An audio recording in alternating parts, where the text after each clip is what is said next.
여러분 안녕하세요. 오랜만에 북 리뷰 시작해 볼까 합니다. 오늘은 제가 칼럼이나 제가 책을 쓸 때 자주 인용하는 문구로 말씀을 시작해 보면 어떨까 생각이 됩니다. 제가 개인적으로 가장 존경하는 경제학의 아버지라고 불리는 애덤 스미스, 그분이 정말 이런 명언을 남기셨죠. 국민이 대부분 가난하고 비참하게 사는데 그 나라를 부유하다고 말할 수 없다. 그 국가가 성장한다, 부유하다, 함부로 말할 수 없다. 만약에 그 국민이 현실 경제가 너무나 험난하고 비참하다라고 판단한다면 그런 말을 함부로 해서는 안 된다라는 함의를 내비치고 있죠. 2023년, 24년 어제도 어렵고 올해도 어렵고 안타깝게도 25년 내년도 실물 경제는 참 어려운 국면이기 때문에 참 여러분 입장에서도 이놈의 경제 언제 회복될까 하는 참 한숨 섞인 그런 마음을 갖고 있으실 거라고 생각을 해 봅니다. 이런 또 가을에 또 겨울에 문턱 앞에서 우리는 좀 좋은 양서를 읽고 또 여러 가지 경제적인 생각 또 큰 그림을 좀 그려나가시는데 도움이 될 만한 그런 책을 또 추천도 드리고 함께 책을 읽어 나갔으면 하는 마음에서 오늘 책을 좀 골라봤는데요. 오늘의 북 리뷰 저의 이제 독서 감상문이죠. 물론 일부 문장들을 같이 읽어 나가지만 또 저의 생각과 저의 의견과 그런 것들을 좀 담아가면서 함께 읽어 나가는, 오늘은 부의 제한선이라는 책을 좀 가지고 왔습니다. 너무나 유명한 피케티의 강력 추천이 담겨 있는 책이기도 하고, 부제로 우리는 가난에만 주목하고 부의 제한선은 왜 이야기하지 않는가 라는 그 부제, 지금부터 책을 좀 열면서 몇몇 문장들을 좀 읽어가면서 가도록 하겠습니다. 저자 소개는 조금 있다가 기회가 될 때 말씀을 드리도록 하겠습니다. 9페이지에 있는 추천의 글에서 제가 좀 인상적으로 있었던 한 문장을 먼저 읽어드리도록 하겠습니다. 꽤 오랜 기간 한국인은 부자들을 비윤리적인 방식으로 권력과 유착하거나 탈세를 동반한 상속 등과 연결되어 있으리라는 혐의를 가지고 바라보았다. 참 오랜 동안 우리는 부자가 되기를 원하고 모두가 부자가 되기를 원하고 모두가 재테크를 하고 사실 가난한 자도 부자가 되기를 원하고 부자도 더 큰 부자가 되기를 원하고 저도 더 많은 사람들이 제 책을 또 읽어보아 주시길 바라고 더 많은 소득을 영위하길 바라고 더 많은 사람들이 더 좋은 직장에서 앞에 앉아 계신 우리 PD님도 더 좋은 직장에서 더 좋은 연봉에 여러분이 일하고 계시는 일터에서도 자영업자 여러분들도 더 좋은 매출에 더 비싼 값에, 그쵸?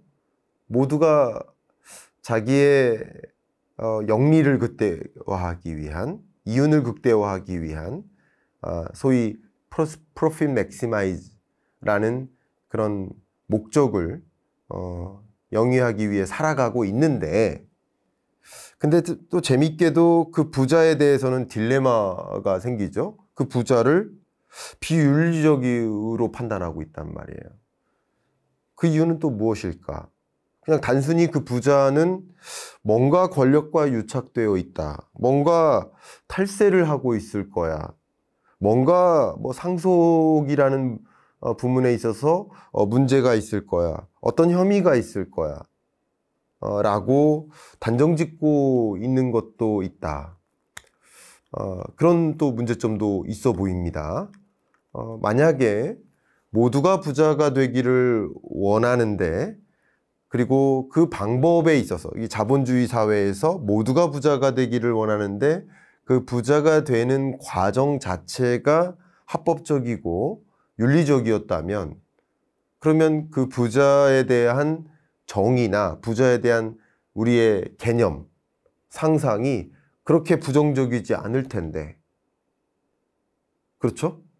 근데 왜 이렇게 부정적일까 하는 의문이 제기되는 그런 구간이에요. 모두가 부자에 대한 그 생각, 모두가 부자가 되길 원하는데 그 부자에 대한 생각은 굉장히 부정적이에요. 참 재밌죠? 모두가 소위 말하는 건물주가 되기를 원해요. 모두가. 근데 그 건물주에 대해서는 부정적이에요.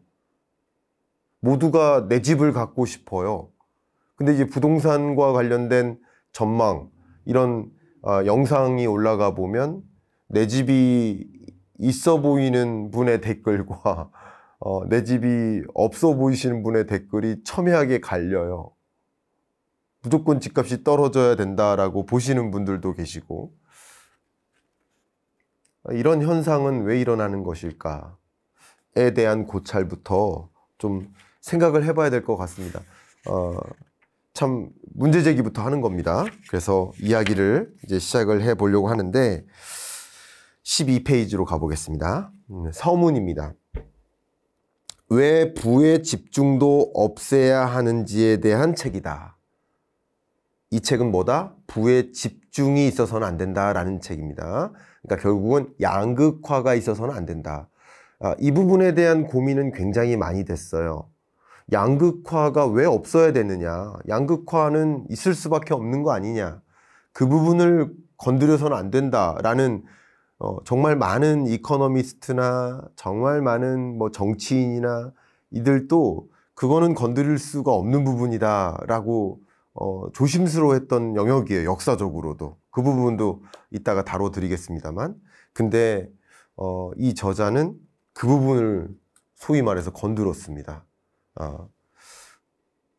그렇기 때문에 또 저는 이 책을 한번 선정을 해봤습니다. 13페이지로 넘어가서 상위 10%가 전체 부의 53.3%를 가지고 있다. 우리 한국의 부의 불평등 수준을 보여주고 있는 겁니다. 상위 10%가 전체 부의 53.3%를 가지고 있다. 구조를 보면 상위 10%가 전체 부의 50%를 가지고 있고요. 그 다음 상위 40%가 40%를 가지고 있어요. 그럼 하위 50%가 10%를 가지고 있는 구조예요. 이해 가십니까? 제가 여러분 상상이 되시죠? 10%가 50%를 가지고 있고 40%가 40%를 가지고 있고 10%가 나머지 이제 50%가 10%를 가지고 있는, 그 정말 부가 불평등하게 분배되어 있는 거죠. 재분배가 안 되어 있는 거죠. 그 상위 1%로 구분, 지금 제가 10%를 가지고 얘기했죠. 10%가 50%를 가지고 있다라고 말씀드렸잖아요. 53.3%지만, 근데 상위 1%로 보면 유독 그들이 부유하기 때문에 전체 부의 22.3%를 보유하고 있다. 상위 1%가 전체 부의 22%를 보유하고 있다. 그러니까 이게 부동산 시장에도 그렇게 적용이 됩니다. 부동산 시장에도. 그 밖에 뭐 주식 시장이나 여러 부의 관점에서도 보면 그렇게 적용이 됩니다. 그래서 사실 뭐 굉장히 조심스럽습니다만 이 돈의 움직임, 자산 시장의 움직임, 주식 시장의 움직임, 이런 움직임을 포착하려면 사실 단순히 경기 사이클만 보시는 게 아니라 부채 없이 돈의 움직임이 일어날 수 있는 여건들도 봐야 된다라는 말씀을 꾸준히 드리고 있는 것입니다. 이해 가시죠? 예를 들면 주택을 매수하는 것도 지금 현재 30%는 부채 없이 매수를 하는 비중이에요. 70%는 부채에 의존해서 매수를 해요. 근데 그 30%의 움직임도 매우 중요해요. 30%의 움직임도. 그 30%는 무슨 움직임일까? 상위 1%는 22%의 부를 보유하고 있다라고 지금 읽어드린 이 이야기와 유사한 개념입니다. 그렇기 때문에 결국 거시경제적으로 금리가 치솟을 때 돈이 은행으로 쏠리고 금리가 제로금리로 떨어질 때 시장으로 돈이 대거 쏠리는, 그래서 계속 이득만 영위하는, 금리가 치솟을 때는 은행 이자를 취하고 금리가 제로금리로 떨어질 때는 다시 자산 증가분을 취하는, 자산소득을 또 취하는 그런 방식으로 또 부를 쌓는, 이따가 말씀드리겠지만 지금 이것은 전체 전체 부를 상위 10%가 50%를 차지하고 있다는 규모 면에서도 그렇지만 그 규모가 증가하고 있다는 부분도 강조합니다. 어떻게 증가하느냐? 바로 그겁니다. 그 자산 가치가 증가하고 있기 때문입니다. 이런 부분을 우리는 주목을 해야 됩니다.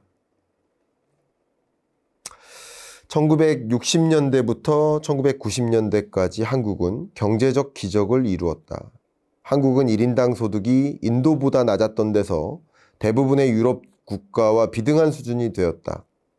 한국은 엄격한 시장 규제와 평등주의적인 사회적 규범들로 불평등 수준도 낮게 유지할 수 있었습니다. 복지국가 제도를 마련하지 않았습니다.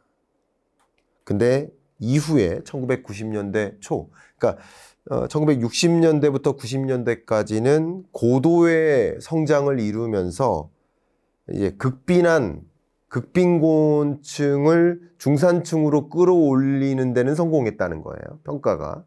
맞죠? 전혀 복지제도가 없었는데 복지제도를 마련하는 데도 성공한 건 맞아요.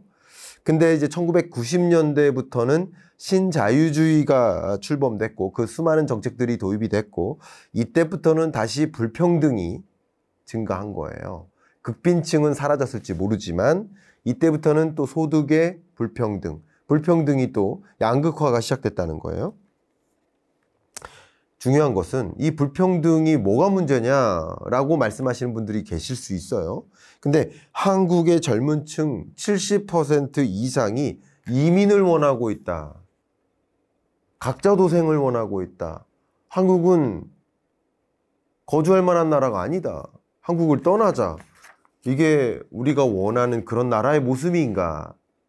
극단적으로 불평등이 야기되는 그런 나라의 미래가 있는가 하는 그런 질문을 던져야 됩니다.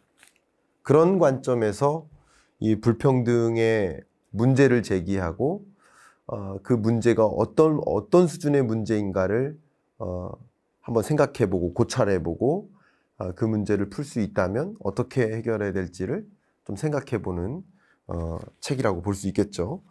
이제 조금 심층적으로 이야기를 집중해서 좀 들어가 볼까 합니다. 1장 들어가 보도록 하겠습니다.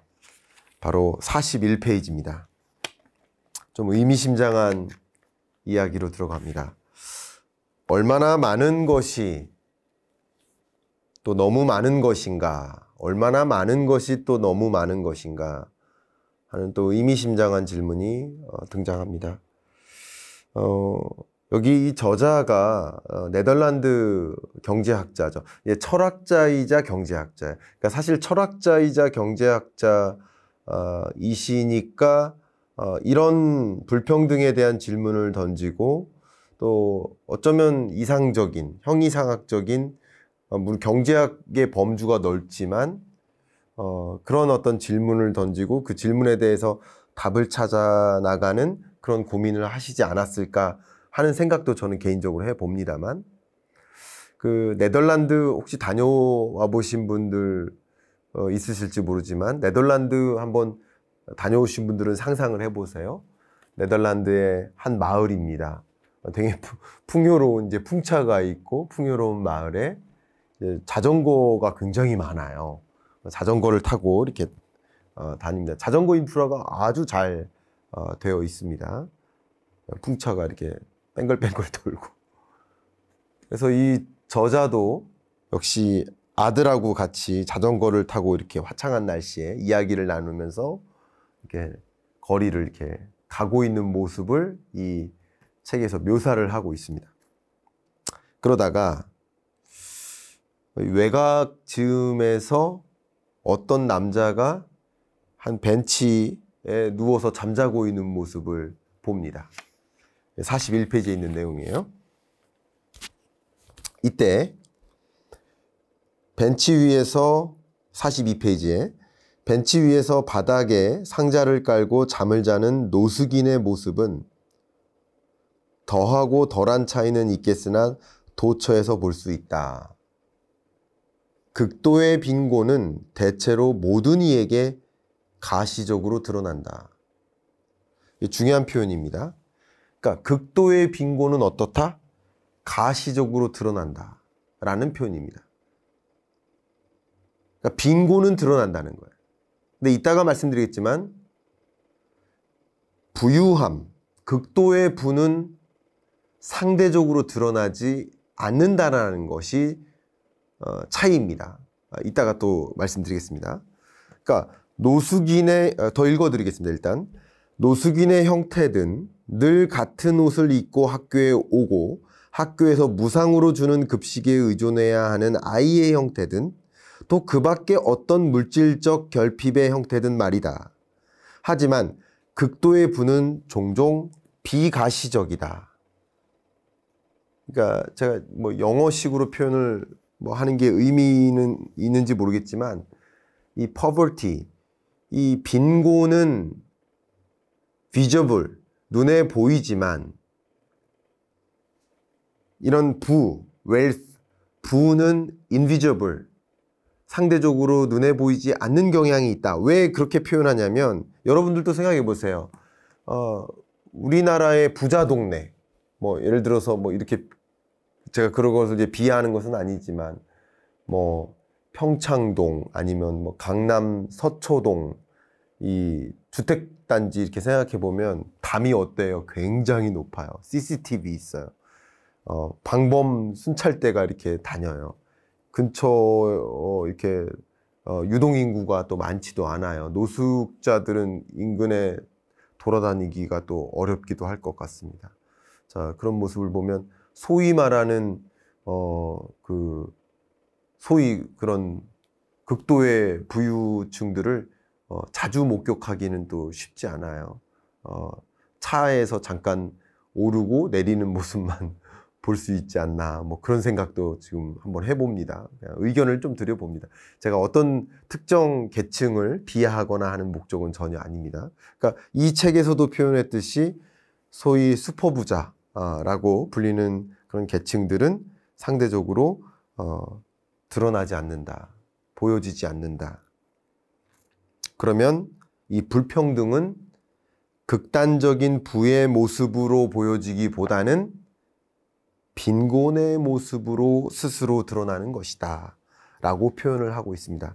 그러니까 우리는 그 빈곤한 모습들을 보면서 불평등이 있다라고 주로 느끼는 것이지, 부유한 모습들을 주로 보면, 물론 세계 제일의 부자, 순위, 누구 뭐 이런 것들은 보지만 실제로 체감하거나 그 부자가 어떻게 산다, 뭐 탑 랭크 1위, 2위, 뭐 빌 게이츠는 어떻게 산다, 그런 뭐 언론으로서 얼마나 벌고 그의 어떤 재산 규모가 얼마고 그게 사실 얼마만큼인지도 가늠할 수도 없어요. 저도 그죠?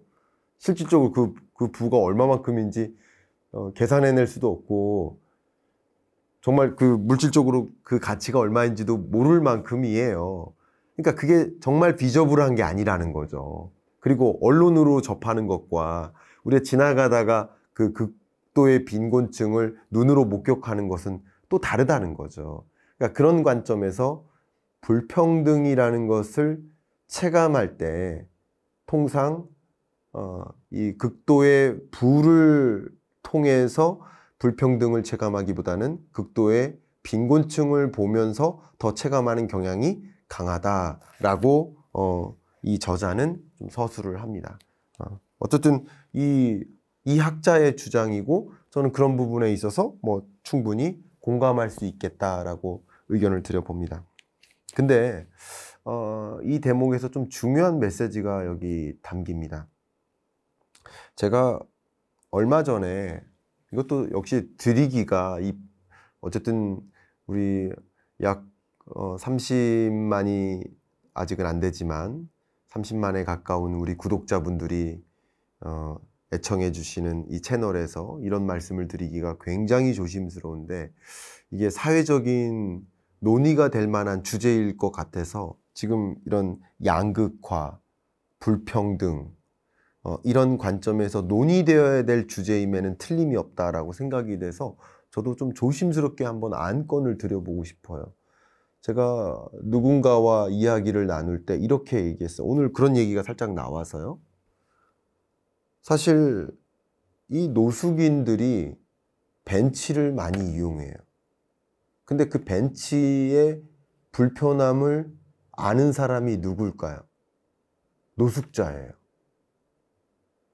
어쩌면 사회 인프라, 어쩌면 그 의자, 공원, 인프라의 예를 들면 의자의 딱딱함, 의자의 불편함을 더 지각하는 사람은 노숙자인 거예요. 그 의자를 더 많이 활용하는 사람은 노숙자인 거예요. 그런데 그 노숙자는 그 의자를 생산하지 않아요. 그 의자를 생산하는데 기여하지 않아요. 세금을 내지 않아요. 그런데 정작 그 세금을 내는 사람은 어쩌면 이 부유한 사람들인 거예요. 막대한 세금을 사실은 내서 그 의자를 만들어준 사람인 거예요. 어쩌면.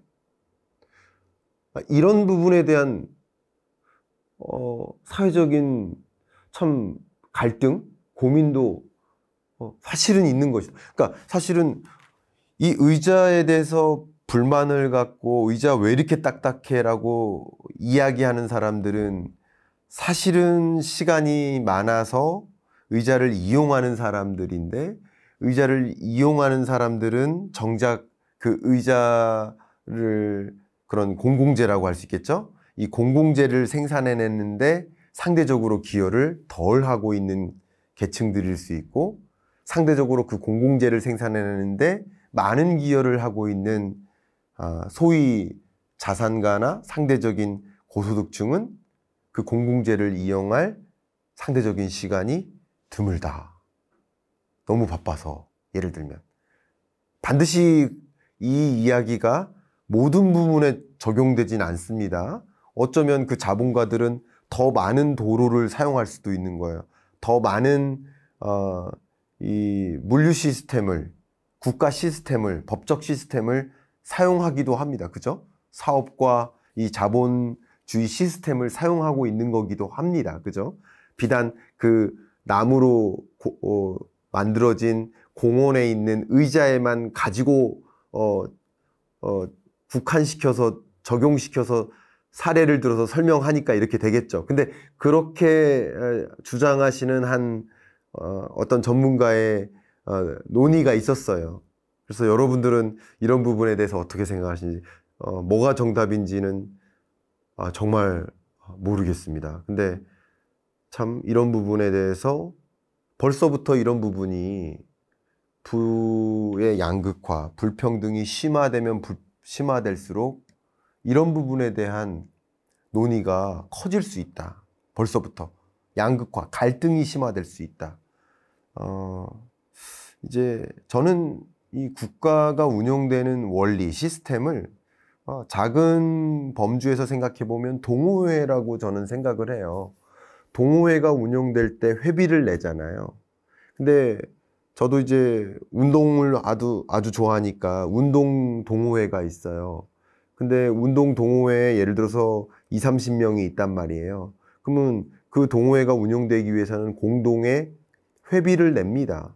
그럼 회비로 운용을 해요. 근데 운용되기 위해서는 누군가는 희생을 해야 돼요. 그 희생하는 사람들이 운용진이에요. 회장과 총무가. 그럼 쉽게 말하면 회장과 총무가 누구예요?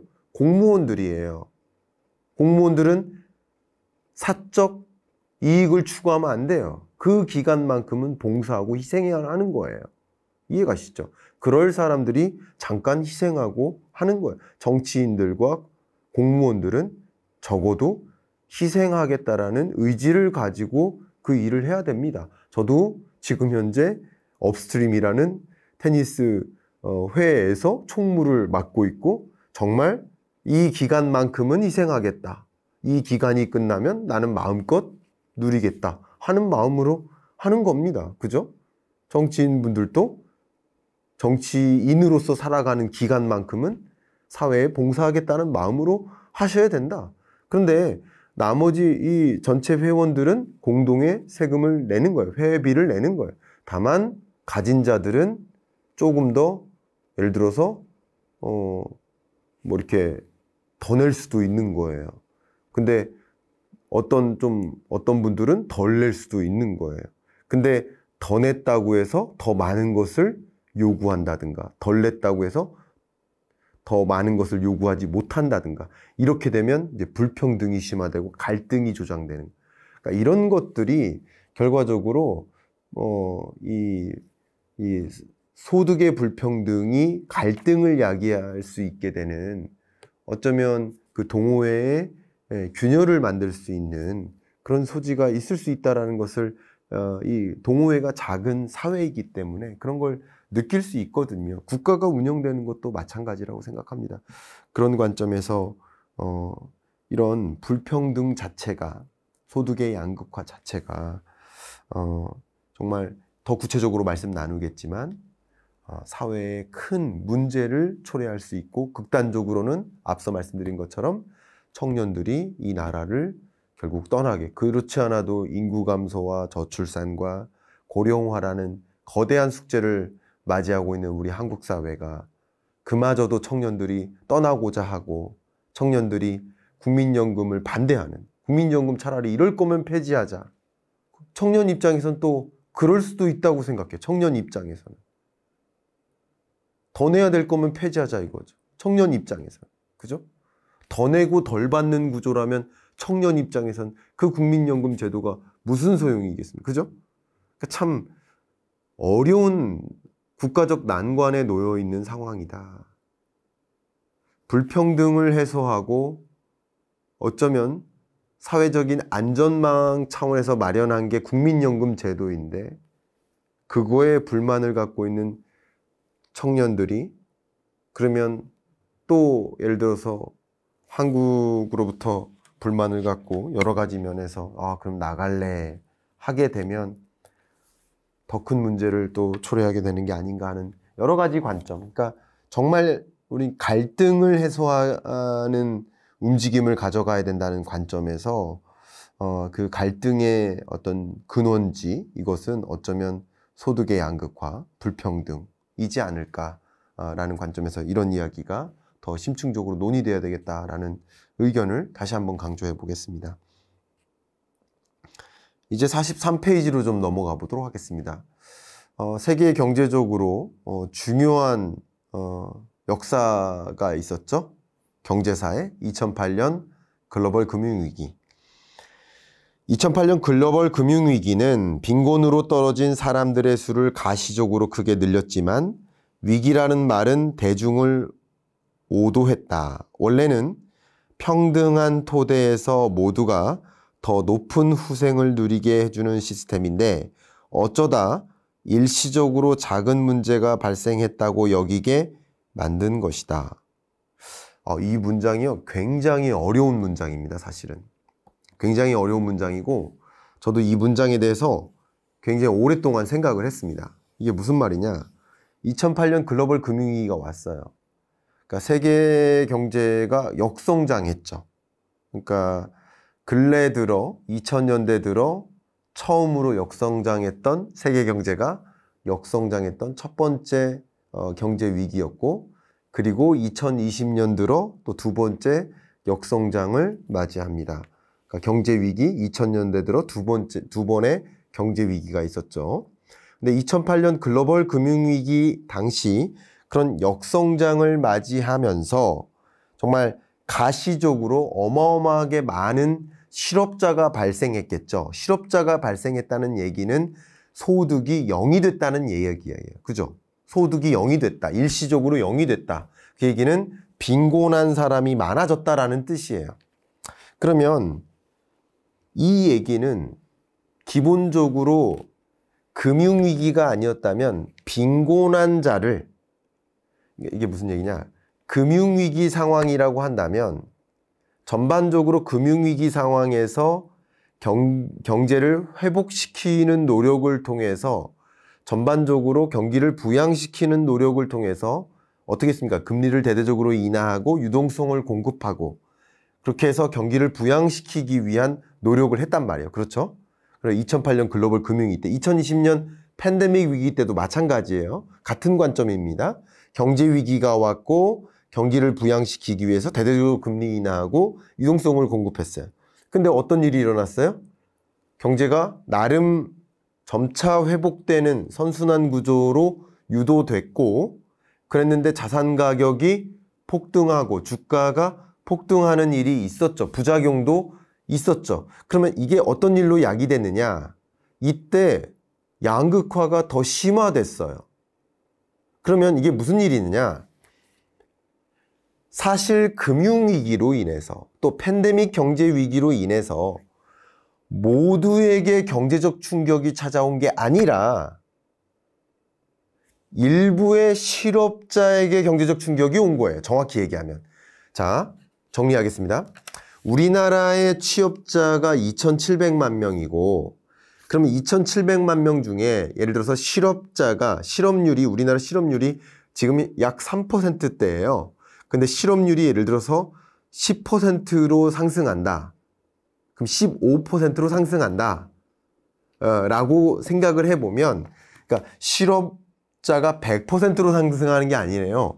10%, 15%로 상승하는 거예요. 미국 실업률도 당시 15% 정도까지 상승한 거예요. 14몇 %까지 상승했었던 거예요.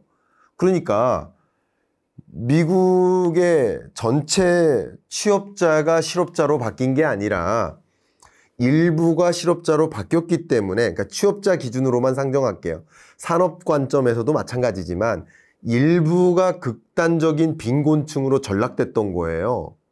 그러면 경제적인 관점에서 그 경제 구원책 혹은 재정정책 관점에서 이 경제를 회복시키기 위해서는 혹은 불평등을 완화하기 위한 정책을 동원했다면 이들을 위해서 핀셋 정책을 동원했으면 되는 건데, 근데 유동성을 퍼붓고 금리를 인하하는 것은 그냥 금융위기라는 미명하에 모두에게, 그러니까 이해가셔요? 실업자만을 위한 구원책이 아니라 모두에게 따뜻한 물을 줬다는 거예요. 이게 참 설명하기가 어렵네요. 결국은 이제 100명 중에 10명만 낭떠러지에 떨어졌는데, 그러면 낭떠러지에 떨어진 사람들한테만 예를 들어서 헬기를 보내면 됐는데, 그죠? 근데 100명한테 모두 비상식량을 다 뿌려준 거죠. 그러면 전혀 경제적 충격이 없었던 90명은 아무 충격이 없었는데도 식량을 받았으니까 뭐가 된 거예요? 더 부자가 된 거죠. 예를 들면 다주택자들, 특히 2020년 팬데믹 때 다주택자들은 집을 많이 갖고 있었는데 코로나19 충격도 없었는데 제로금리 때문에 집값이 폭등하고 그냥 뒷짐지고 있었는데 집값이 폭등하면서 더 부자가 된 거죠. 코로나19의 경제적 충격이 없었는데 유동성 정책, 그런 제로금리에 해당하는 완화적 통화정책 덕분에 오히려 부자가 더 된 거고 양극화가 벌어졌던 거죠.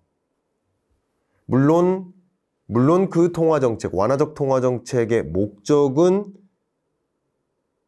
불평등을 심화시키고자 하는 목적은 아니었겠죠. 그 완화적 통화정책의 목적은 경기부양책이었겠지만 그것에 따른 부작용으로 불평등이 더 심화됐다는 거예요. 양극화가 더 심화됐다는 거죠. 그러니까 사실 24년 하반기, 25년에도 마찬가지예요. 지금의 금리 인하가 집값 상승이 아니에요. 지금의 금리 인하가 뭐 다른 자본시장, 자산시장 관점에서 자산 가치를 끌어올리기 위한 목적이 아니에요.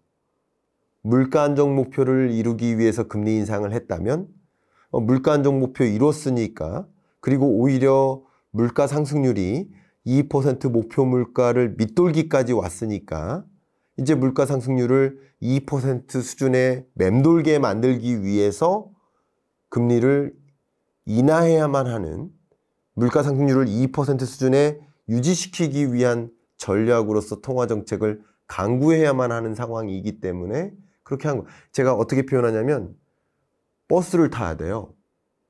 그럼 금리를 적절한 시점에 인하해야 된다라는 이야기는 너무 일찍 버스 정류소에 도착해서 1시간 일찍 도착해가지고 1시간 동안 버스를 기다려서도 안 되고, 또 너무 늦게 도착해서 버스 떠난 다음에 도착해도 안 되는 거예요.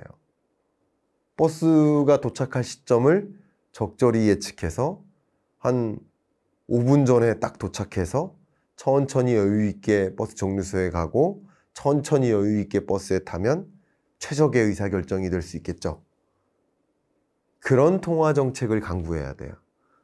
그러니까 물가 상승률이 2%를 너무 높게 웃도라도 안 되고 밑도라도 안 되는 그런 관점에서 통화 정책을 강구하다 보니 그것으로 인해 야기되는 부작용, 집값이 어쩌면 폭등할 수도 있고 폭락할 수도 있는데, 그럼 그런 정책을 어떻게 커버해요? 그런 부작용들을 어떻게 해소해요?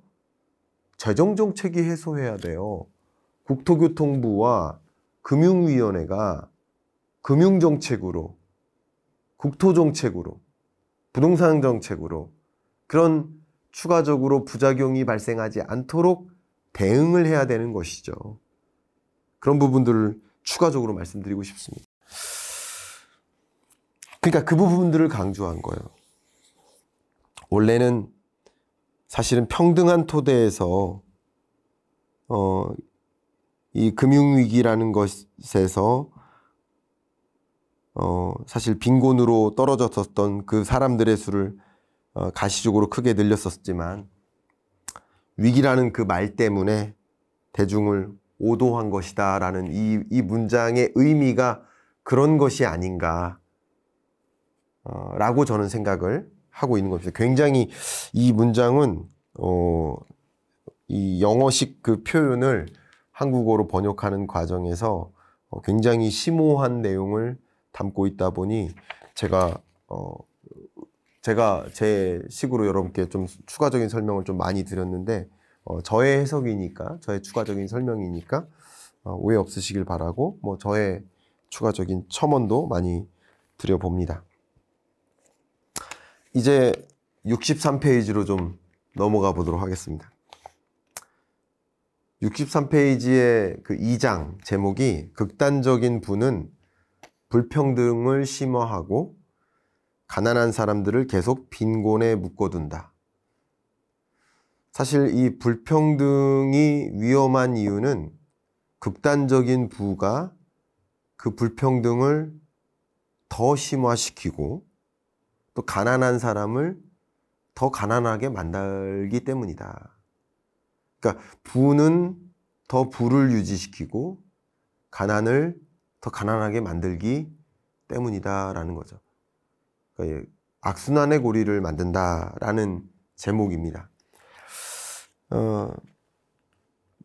첫 시작하는 멘트에 이렇게 시작이 됩니다. 23년 1월이죠. 그러니까 매년 1월에 저도 여러분들께 이 보고서를 소개를 합니다만 23년 1월 영향력 있는 글로벌 인사들이 연례 경제 포럼에 참석하기 위해 다보스에 모였을 때, 다보스 포럼이죠. 저도 이제 다보스 포럼에서 나오는 그 의제들을 소개합니다.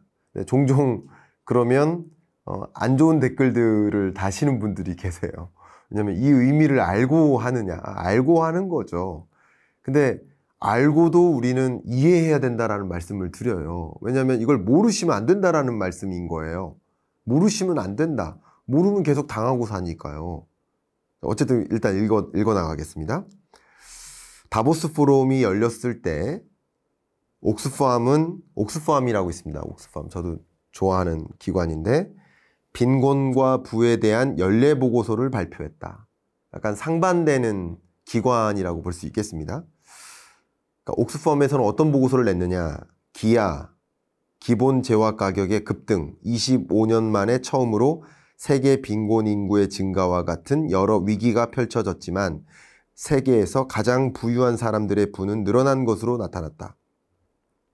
옥스팜 보고서에 따르면 하위 90%의 소득은 미미하게 늘었거나 마이너스 증가율을 보였는데 상위 1%의 부, 특히 억만장자들의 부는 치솟고 있었다. 이게 무슨 말이냐? 제가 WEF, 세계 경제 포럼, 다보스 포럼이라고 하죠. 세계 경제 인사들, 세계 주요 재무부 장관, 세계 주요 기업인들, 또 뭐 부자들, 이들이 모입니다. 스위스 제네바에서. 그래서 다보스 포럼이라고 합니다. 여기서 의제를 선정해요. 그래서 매년 연초에 모여서 의제를 선정하니까 의제를 선정한다는 얘기는 예를 들어서 25년 1월에도 또 모이겠죠. 그럼 25년에는 이런 기조로 가는 겁니다. 이게 25년 경제의 트렌드입니다. 그리고 비즈니스 전략적으로 이런, 예를 들어 인공지능입니다. 반도체입니다. 그럼 우리 그거 알아야 됩니까? 몰라야 됩니까? 알아야 된다는 것을 제가 여러분께 공유해 드리는 거예요. 근데 이건 부자들의 모임이니까 우리 몰라야 됩니까? 알아야 된다는 걸 말씀드리는 거죠. 다만 그들이 그렇게 모일 때 옥스팜은 동시에 같은 시점에 보고서를 냈을 때 옥스팜은 상대적으로 이제 소득 불평등과 관련된 사회 약자 또 제3세계 이런 쪽에 대한 연구를 많이 합니다. 이쪽에서는 오히려 소득 불평등이 심화되고 있다라는 보고서를 이렇게 발표했다라는 얘기예요. 이렇게 상반된 모습을 이렇게 이 2장을 시작하는 문장을 벌써 이렇게 제시를 했습니다. 의미심장하기 시작했죠. 실제 이 세상이 이런 식으로 불평등하게 전개되고 있는 모습이라는 거 먼저 말씀을 저도 운을 떼고요. 그래서 이 책의 중반부부터 불평등이 얼마나 심화되는지 75페이지를 가지고 먼저 읽어드리고 그 다음 또 말씀을 부원 설명드리겠습니다. 첫째, 국가 내 불평등은 막대하다. 부유한 사회에서도 인구의 하위 절반은 전체 부 중에서도 아주 작은 몫밖에 가지고 있지 못하다. 부의 분배가 완벽하게 평등하다면 하위 절반은 전체 부의 50%를 가지고 있어야 하지만 실제로는 2%에서 10% 사이를 가지고 있다. 그 다음 40%는 어느 정도 풍요롭게 사는 사람들인데 인구 비례와 비슷한 비중의 부를 가지고 있다. 이게 잠깐 그냥 읽어드리기 전에 설명을 드린다면, 그러니까 하위 50%는 전체 부의 10%만 갖고, 그 다음 40% 중산층은 딱 40%만 갖고, 그리고 10%는 부의 50%를 갖는다. 그러니까 불평등한 부의 분배 구조를 갖고 있다. 그러니까 불평등한 구조를 갖고 있다. 구조를 말씀드린 거예요. 근데 첫 번째 불평등은 뭐예요? 구조. 규모 면에서 불평등한 규모의 구조를 갖고 있다. 소득 재분배가 안 되고 있다. 뭐 이런 이야기죠. 근데 76페이지의 두 번째로 여기서 또 간략하게 읽어드리겠습니다. 중요한 사실은 많은 국가에서 부의 불평등이 크기만 한 게 아니라 지금은 크기만 얘기한 거예요. 불평등이 크다라는 얘기죠. 근데 크기만 한 게 아니라 그 불평등이 증가하고 있다라는 점이다. 그 부분을 증명했습니다. 이 책의 나머지 부분에서는 그 부분을 증명해내고 있습니다.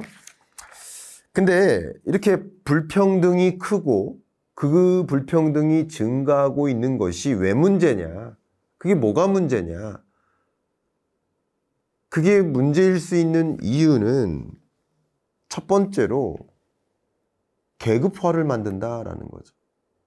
사회를 분절시킨다라는 거죠. 예를 들면 주거를 달리화한다. 지금도 서울 강남의 몇몇 아파트들은 정말 몇십억, 몇에 또 계속 신고가를 갱신하고, 그러면 그런 고가의 신축 아파트들은 충분히 지불할 수 있는 능력이 있는 그런 부유층들이 집중돼서 거주하겠죠. 그들만의 커뮤니티 공간이 있고 그들만의 어떤 문화가 형성이 되고 또 그 밖에 다른 지역과는 다른 문화가 형성이 되겠죠. 보이지 않는 계급 아닙니까? 또 그들이 영위하는 교육은 다른 주거지역에서 영위하는 교육과 같을까요? 같다고 생각하세요? 그들이 영위하는 의료는 다른 주거공간에서 영위하는 의료와 같을까요? 같을까요? 다를까요? 그들이 영위하는 식생활, 그들이 영위하는 문화, 그들이 영위하는 의료, 그들이 영위하는 그 무언가는 다른 주거공간에서 영위하는 그 무언가와 같다고 생각하세요? 그럼 이게 우리나라가 계급은 없지만 계급선이 있다고 보여지세요? 없다고 보여지세요? 계급선을 만드는 거예요. 그러면 국가에서 절대적으로 있어서는 안 될 계급선에 따라서 그 나라가 분절화되고 있다는 거예요. 그 나라가 분절화될수록 그 사회는 위험해집니다. 그러니까 지금은 예를 들면 연령별로도 분절화되고 있고 성별로도 분절화되고 있고 지역별로도 분절화되고 있고 부의 수준별로도 분절화되고 있고 주거지역별로도 분절화되고 있고 정말 문화적으로도 분절화되고 있고 사상적으로도 분절화되고 있고 정치적으로도 분절화되고 있고 이념적으로 모두가 분절화되고 있고 초개인화 사회라고 하잖아요. 과거 제가 학창 시절에만 해도 학교 끝나고 집에 가면 모두가 사실 모래시계 봤어요. 학교 끝나고 돌아오면 학생들이 다 같이 모여가지고 다 모래시계 얘기했단 말이에요. 다 같이 똑같은 걸 봤단 말이에요. 똑같은 걸 보고 와서 학교 갔다 돌아와가지고 학교 오면 아이들이 다 똑같이 모래시계 얘기했단 말이에요. 최민수가 이정재랑 막.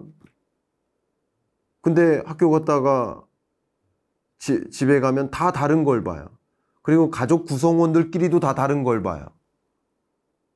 그럼 학교 옵니다. 다 각자 공감대가 없어요. 이 초개인화 시대죠. 그러니까 이미 이 문화적으로 미디어적으로 개인화되고 있는데, 그죠? 개인화되고 있는데 거기에 이런 소위 양극화, 불평등화까지 동시에 전개되고 있다라고 한다면 이거는 정말 위험하게 전개되고 있는 것은 아닐까 하는 걱정을 하고요. 역사적으로는 이런 것을 조금 막는 역할이 종교였거든요. 종교는 어쨌든 이제 주거나 교육이나 이런 걸 다 막론하고 계급을 막론하고 한 자리에 모여서 예배를 했거든요. 그러니까 그 종교적으로만 일치하면 한 자리에 모여서 계급이라는 것을 무시하고 모여서 한 공간에서 같은 것을 교감하는 장소였는데 이제 탈종교화가 됐잖아요. 그런 과정에서 더 이상 계급화가 또, 그러니까 명시적인 계급이 아닌 또 다른 계급화가 전개되는 게 아닌가 하는. 그러면 명시적이지 않은 또 다른 계급화가 전개되면 그러면 결국 각자의 계급화된 주거, 계급화된 교육, 계급화된 의료 서비스를 영위한 계층들은 그들의 2세가 또 다른 계급화된 2세와 어떻게 교류를 할 수 있을까요? 그러면 이제 다른 국가와 살아가는, 그러니까 정말 이게 갈등이 심화되는 국가로 갈 수 있다는 거죠. 그러면 이제 정말 그 갈등이 심화되는 그런 국가는 존립이나 국가의 존립. 그러니까 과거에 우리나라가 정말 우리나라 집단주의로 분류를 하거든요. 우리나라를 개인주의가 아니라 집단주의로 분류를 합니다. 홉스테드에 따르면 우리나라를 집단주의적 문화 국가로 분류를 하는데 그런 성향이 많이 상쇄되고 갈등이 심화되면 심화될수록 우리 한국 경제가 어떤 위기 국면에 놓였을 때 어떻게 그 위기 국면에서 탈출하고 도약할 수 있을지에 대한 그런 의문, 그렇죠? 이게 심각한 우리 사회에 주는 메시지가 있지 않나 하는 생각을 저는 여러분들께 꼭 던져드리고 싶어서 이 부의 제한선이라는 책을 제가 지금 계속 리뷰해드리고 있는데 이 부의 제한선이라는 책을 통해서 함께 좀 생각해보고 우리가 어떤 방향으로 가고 있는가, 지금 이게 옳게 가고 있는 것이 맞는가, 우리가 지금 이렇게 가고 있는 것이 맞는 방향인가, 그럼 어떻게 가는 것이 맞는가 하는 그런 고민을 함께 해야 될 때가 아닌가 하는 말씀을 좀 드려보고 싶습니다. 자, 이제 87페이지로 좀 넘어가 보도록 하겠습니다. 읽어보겠습니다. 우리가 초점을 두어야 할 것은 불평등이 아니라 빈곤이라는 주장도 있다. 정말 많은 교수들이 불평등은 건들지 마라. 차라리 빈곤을 건드려라. 심지어 정말 많은 교수들이 여기서 빈곤은 나를 괴롭히지만 불평등은 그렇지 않다. 나는 불평등에는 관심이 없다. 라고 주장한 교수들도 있었습니다. 정말 많은 전문가들이 있었습니다. 근데 이 저자는 사실 이 책을 읽으면서 로베인스라는 이 철학자이자 경제학자인 이 저자의 생각에 좀 저도 많이 좀 빠졌는데 생각을 많이 하게 됐는데 이 생각에 많이 동의를 하게 됐습니다. 어디서 많이 설득이 됐냐면 바로 이 부분에서 설득이 됐습니다. 제가 한번 읽어봐 드리겠습니다. 왜냐하면 많은 학자들이 불평등은 문제가 아니다. 빈곤이 문제지. 자본주의니까 자본주의의 개념은 사유재산의 축적을 인정하는 거 아니냐. 그러니까 부유하게 되는 게 왜 문제냐. 부의 제한선을 왜 두느냐. 그러니까 빈곤만 없으면 된다. 근데 여기서 뭐라고 설득하냐면 자, 88페이지입니다. 왜 빈곤에 관심을 기울여야 하는가? 빈곤의 개념을 어떻게 정의하느냐에 따라 달라진다. 여기서 본질적 문제가 된다라는 표현을 합니다. 본질적 문제. 빈곤의 본질적 문제. 이게 본질적 문제가 intrinsical이라는 영어 단어가 있는데 intrinsic. 이게 본질이죠. intrinsical. 이게 뭐냐면 이 정도의 돈이 없으면 고통스러워지는 구간, 생리적 욕구를 충족하지 못하는 구간이면 빈곤인 거예요. 그러니까 기근 상황에 놓이는 거, 배고픔. 그러니까 이거를 굳이 우리나라 기준으로 말씀드리면 최소 생활비가 안 되면 그거는 어쩌면 이 본질적 문제에 해당되는 빈곤이 될 수 있겠죠.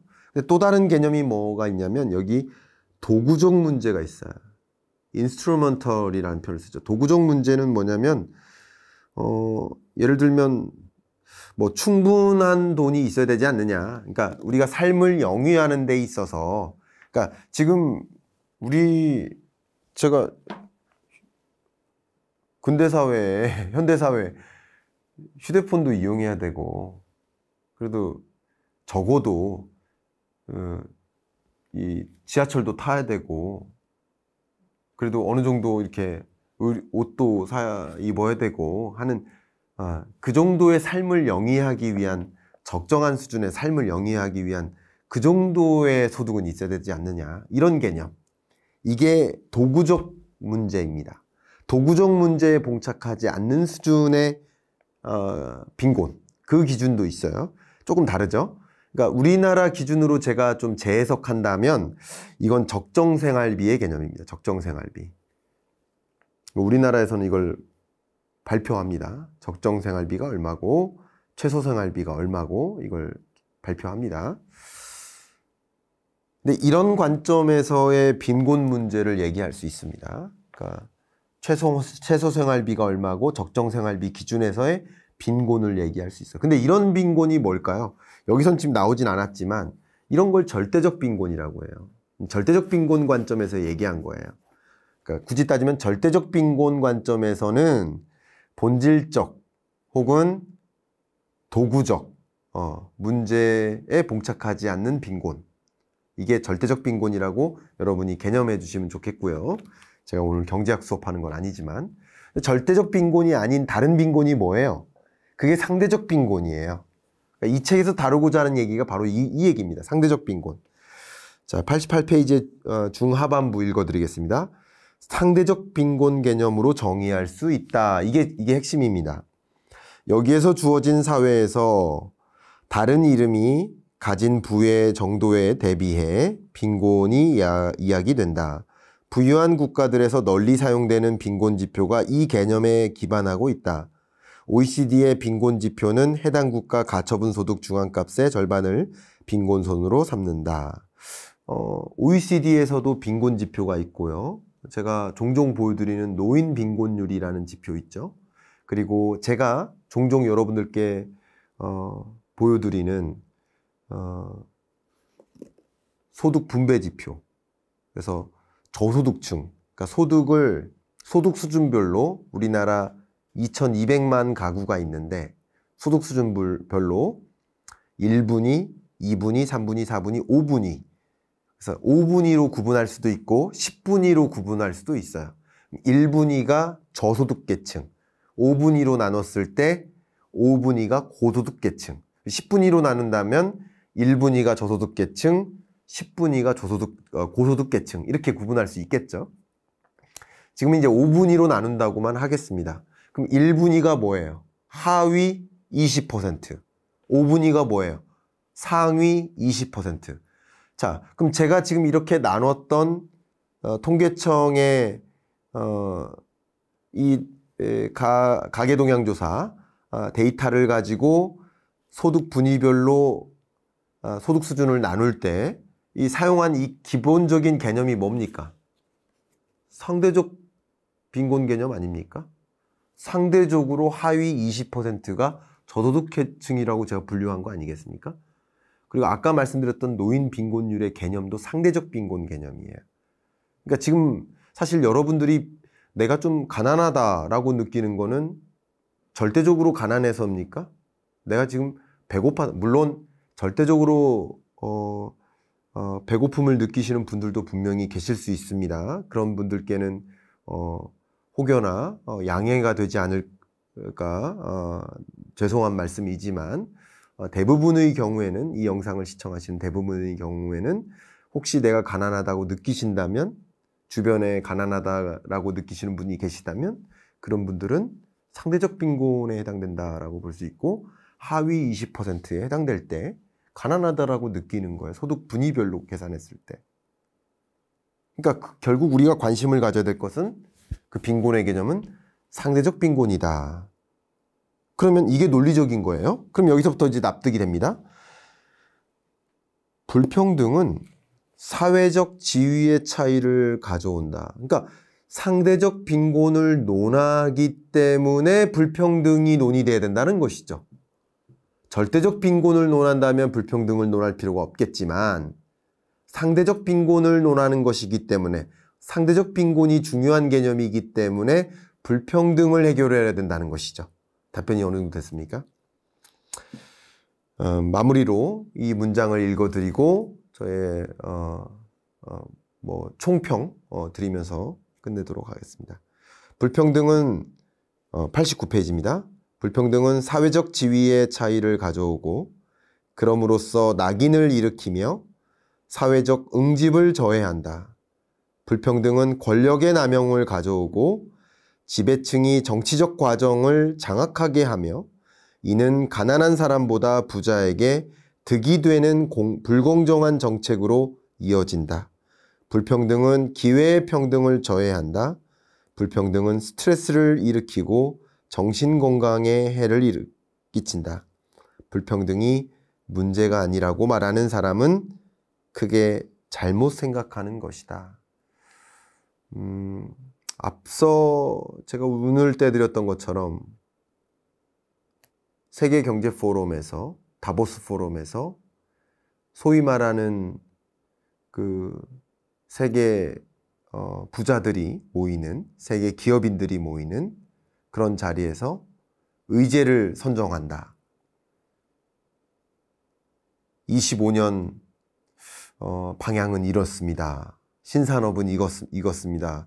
이런 방향으로 투자해야 됩니다. 기업들은 이런 방향으로 움직여야 됩니다. 이런 쪽으로 돈의 움직임이 일어날 겁니다.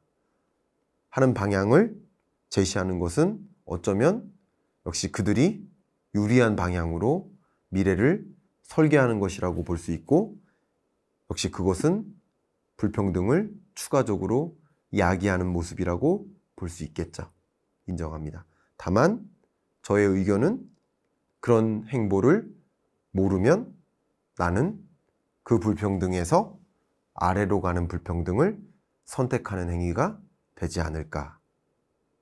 저는 여러분들이 불평등이 전개된다라는 사실을 알고 적어도 아래로 가는 불평등이 아니라 나는 그 불평등의 대상이 되지 않는, 빈곤의 대상이 되지 않는 그런 선택을 하지 않는 여러분이 되셨으면 좋겠다 하는 마음에서 여러 가지 각도에서의 여러 기관들의 전망과 여러 각도의 전문가들의 견해를 공유해드리고 토론하고 소개해드리고 있는 그런 채널로 계속 성장하고자 하고 있다라는 것도 다시 한번 말씀드리고자 합니다.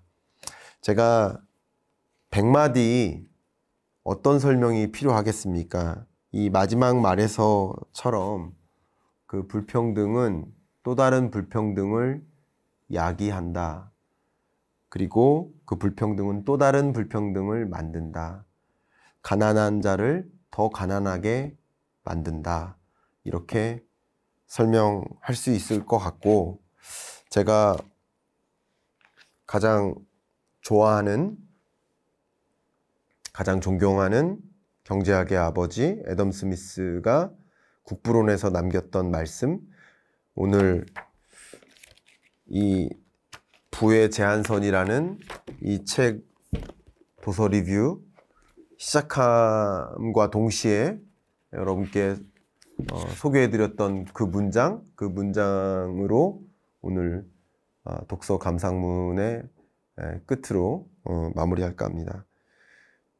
국민 대부분이 가난하고 비참하게 사는데 그 나라를 부유하다고 말할 수 없다. 그 나라를 부유하게 만들기 위해서 온 노력을 다하되 그 바탕에는 국민 대부분이 같이 부유함을 느낄 수 있도록